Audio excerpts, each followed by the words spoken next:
Nasa sayo kung ano pipiliin mo, uubusin mo yung lakas mo sa kakatunganga sa bahay o uubusin mo yung lakas mo sa mga makabuluhang bagay. Huwag ka mag-alala kasi kahit saan dyan, may mararating ka.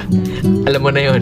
Hindi, ganito kasi yan. Dahil lang alam mong matagal at mapapagod ka, hindi ka natutuloy. Tsong wala kang mararating kung hindi mo pipihitin yung susi sa loob ng ulo mo. Gaano man kataas ang pangarap mo sa buhay, huwag kang matatakot sa pagod at sakripisyo dahil parte yun eh. Hindi ka makakakain ng kanin kung hindi mo sasaingin. Hindi ka makakakain ng ulam kung hindi mo lulutuin. Lahat ng bagay kailangan kilusan mo muna sa umpisa. Hindi tatakbo ang sasakyan kung hindi mo sususian, kung hindi mo lalagyan ng gasolina. Hindi yun tatakbo sa kung saan mo siyang direksyon dapat dalhin.